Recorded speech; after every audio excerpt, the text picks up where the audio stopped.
Listen up, partners. This is Good, Bad, Ugly on World Improv Network. Hey, good evening, everyone. My name is David. I'm Trevor. And I'm Brittany. And we're your astute win counselors to get you through the week with any problems that you need resolved. So we have a couple of questions here. First question is from Jenna from Cardiff, Wales. And she writes, Dear Win, I'm really attracted to American men. Do you have any good dating tips for me? Trevor, I see your wheels turning. Yes, as an American man, Jenna, I would say that the best way to an American man's heart is you're already there, have an accent. Just any, granted, I will say Wales, maybe not the sexiest accent, but it's still enough, I think, that just, say any old good day to an American man and he'll be a putty in your hands. Putty, I like that. I like Putty, that. yeah. So, Brittany, being a female, what advice do you have for Jenna? Just continue dating in your own country. That's absolutely hands down the best advice I can give. Just keep it on that side of the water. So, keep it on that side. So I think my answer to you, Jenna, would be Skype dating. So I think, yeah, if you want to experiment, and I'm not sure why you're wanting to date an American man, but maybe there's issues in Wales now with dating men. I wouldn't put that past our new president, but that's beside this. So I would do Skype dating, and that way you can save a lot of money from flying over here, because where on earth would you plop down like we're the best men in the United States? I think it's kind of a crapshoot. So I would try the Skype thing. I don't know if that exists, or just try internet dating. Yeah, or even better, do like one of those like dating sim like online games where you just have like a fictional like avatar that looks nothing like you. That way you can just date, you can date someone that looks like, I don't know, like Barney the dinosaur if you want. Right. And maybe you could like create an American avatar. Yeah. And then you could put an advertisement up on the internet. And definitely change the accent, because they're not going to be able to understand a Welsh accent. No way. That's just, going to sound like marbles in your mouth. Yeah. Yeah, so I guess what we're saying is American men are less educated than men in Wales. Yes. Great. Well, that's our advice, Jenna. And our next question here is from Alan from Durango, Colorado. And Alan writes, Dear Win, my daughter seems to be getting into some trouble these days. Any suggestions on what to do? I'm not laughing at you, Alan. Just I can't picture what trouble your daughter might be in. So, Brittany, what advice do you have for Alan? Yeah, I feel like that's pretty vague. Maybe a little convo. Get the convo started and find out what exactly the troubles are, because there's a huge spectrum here, Alan. I mean, you've got everything from, I don't know, she's just. There's like the talking in class troubles. Yep. And then there's like the heroine troubles. Yeah. And I don't mean like a female hero. Ooh. Yeah. Throw in some of those dad jokes. Pepper those in. Get her. Yeah, that was my advice for you. I weaved it into my response as well. That's nice. Yeah, and I think, Alan, this is such a great question, because it just kind of like leaves the ballpark wide open, because my mind is kind of going, is your daughter 4? Is she 15? Is she 25? Is she 40 and living at home? So it's just like, the spectrum of what to do.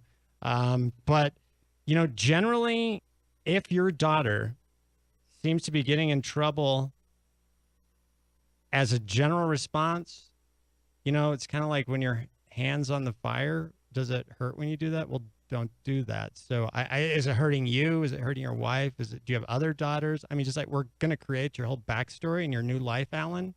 So what other thoughts do you guys have? Cut her off. Cut her off. Out of the will. Yeah, get her out of that will. If she's a handful now, she's going to be a nightmare when you're on your deathbed. When you are dying, she will be there to speed up the process. Yeah. So if she's not in the will, then she will be savoring every moment with you, trying to get back into the will. So that's your answer. Alan, I think that is your answer, because that's like the ultimate in discipline. Cut them off. Make her fight for your love. And you can apply that actually to any age that your daughter is. So if she's younger, gets an allowance, cut her off. If she's, a little bit older, 15, old enough to get a job, cut her off, throw her out, make her get a job, get an apartment. The minimum wage is enough now that you could, $400 a month will get you something. There's roommates. Yeah, and if she's 40 living at home, definitely out of the will, because that will rock her world and she will make some changes. So I hope we haven't alienated you, Alan, but that's our advice. Next question. So this question is from Torsten from Berlin, Germany, and he writes, Dear Win, we are really starting to feel the financial and social, that's a new pronunciation on financial. We're really starting to feel the financial and social pressures of taking over 1.5 million migrants from the Syrian and ISIS crisis. And that rhymes. Any advice on what we should do? Wow, that is a heavy question for a Sunday night. Yeah, jeez. Trevor, what do you think? Well, Torsten, I will give you this, and I think it's genuine good advice. Things are definitely tough, but as someone who lives in a country that is, just close their doors more or less. I can, I may have a bit of an easier time, financially, but morally, that's where you guys, take the cake. So I think, look at, the good that you're doing, and hopefully that outweighs the bad of, the pressure from all the new migrants to your country. Yeah, I know it's happening all over. Gosh, 1.5 million, that's a lot. What do you think, Brittany? The more, the merrier, right? Nobody has a party and is like, I just wish there was less people here. Oh, yeah, I only invite 1.5 million guests to my parties. Yeah, and you hope that most of them show up. Sounds like they're all showing up. And hopefully they're bringing side dishes. Absolutely, and punch. So Torsten, this is a heavy question. So I don't know much about ISIS. That's not a group that I, hang with. I did hear something this week that the U.S. government created ISIS. I hope we're not. Oh, man. Yeah, I don't know, WikiLeaks or something. I think if you got 1.5 million, everyone's migrating somewhere. I mean, if it's the birds going south or, mosquitoes, everyone's got to live somewhere. And, I think of like Hands Across America from like many years ago. Can we all just get along and kumbaya and all that sort of stuff? So, any other advice, you guys? We are the world. We are the world. We are the children. We are the children. Brighter days to keep on living. I just know We Are the Champion song. We are the champion. Same thing. So here's the thing, Torsten.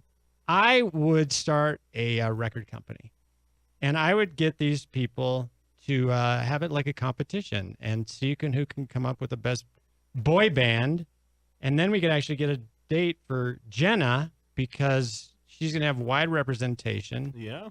And maybe you could meet Jenna, Torsten, and then she could creatively help you solve this problem because I'm sure she spent a lot of time figuring out how to date American men, and we solved that for her. So if you two got together, you could start a new company and deal with the crisis of ISIS in Syria. I tell you who can do the marketing is Alan's daughter, because she's going to be out on the street. She's going to need a job. That's she right. needs a job. And Alan's daughter is a marketer, and since she's a guerrilla marketer, it's going to save you money on your marketing budget. All right, so we got one other question here, and we got Sarah from Dover, Delaware. And Sarah writes, Dear Win, I'm thinking about moving to Colorado. What are a few things I should know if I do? What should she know? What should Sarah know from Dover, Delaware, if she wants to move back to Colorado? Well, I'll just say, Sarah, that don't be moving to Berlin, Germany, because it sounds like they got a lot of problems and stuff going on over there. But if you're moving to Colorado, I'd say, well, we probably got, plenty of space for you if you have a good amount of money to move into one of the many very expensive high-rises that are popping up all over the place. Yeah. Expensive, yeah. What are your thoughts, Brittany? Cut out a lung, get used to breathing with one lung, because it's harder than heck to breathe here. So I hope you're ready. Yeah, Brittany, we have a lot of pollution, especially if you're thinking of moving to Denver. If you want to go to a mountain town, again, you're going to need 3 jobs to pay for the rent, especially if you're going to places like Aspen or Vail. And a lot of people are moving to Colorado. I don't dissuade anyone from moving to our lovely state of Colorado. Some of the outlying areas, you can get a good house for, $18 million. If you're looking for downtown Denver, you're going to pay about $20 million. That's just a house. I mean, if you get an apartment, it's like, $2.3 7,000 a month. But yeah, bring it on. Colorado's beautiful. We love it here. And we got one more piece of advice for you tonight, folks. Love, fortune, status. Let us do your astrological chart. Horoscope Corner on World Improv Network. Hello, I'm your horoscope lady, and I'll read you the horoscope tonight. Tonight, this horoscope is for you, the Virgos. That's Virgos. That's for you. Listen here. This week, you'll have a big surprise.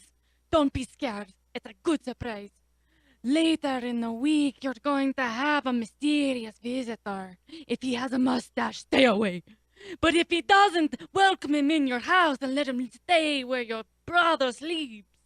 Also, your lucky numbers for the week are 5, 16, D.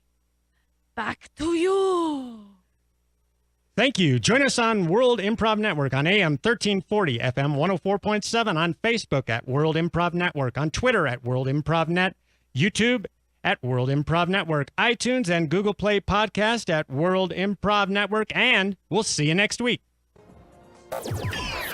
Thanks for listening to Win on Mile High Sports Radio. Don't forget to be a winner and interact with the cast by sending your suggestions or questions for each show segment throughout the week by hitting them up on Facebook at World Improv Network, on Twitter at World Improv Net, or by calling into the Mile High Sports Radio studio line on Sundays before or during the show.